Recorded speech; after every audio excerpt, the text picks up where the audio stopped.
আগের ভিডিওতেই বলেছিলাম যে দিদির বিয়ে উপলক্ষে মামা বাড়ি এসেছি, এসে দেখছি দিদির মেহেন্দি চলছে। আর এটা হলো বিয়ের দিন সকালের ভিডিও। তো সবাই এখানে মুড়ি খাওয়া দাওয়া করছিল। আর জানো তো আমার 7টা মামা, তো আমার মাইমাও 7টা। তো সব মামা মাইমারা মিলে পুরো জমজমাটি, অনেক দিন পর সবাই একসঙ্গে হয়েছি। তাড়াতাড়ি করে মুড়ি খাওয়া দাওয়া করে রেডি হয়ে গেছিলাম গায়ে হলুদের জন্য।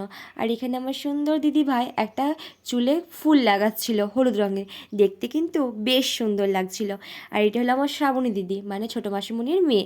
তো সবাই এখানে গায়ে হলুদের জন্য আমরা রেডি, কিন্তু এখনও গায়ে হলুদ যেহেতু আসেনি, তাই আমরা আমাদের নিজেদের মধ্যেই ফটোশ্যুট করছিলাম, যার ছবি তোমরা অনেক আগেই দেখেছিল। আর এখানে আমাদের ফটোশ্যুট মানে কমপ্লিট হতে হতে দেখছি বিয়ের তত্ত্বও চলে এসেছে, মানে গায়ে হলুদের তত্ত্ব আর কি। আর এখানে দিদিও দেখছি খুব সুন্দরভাবে গায়ে হলুদের জন্য একদম পরীর মতো সেজে বসে পড়েছে। সাজটা কিন্তু বেশ সুন্দর লেগেছিল। তোমাদের কেমন লাগলো অবশ্যই কমেন্ট করে জানিও।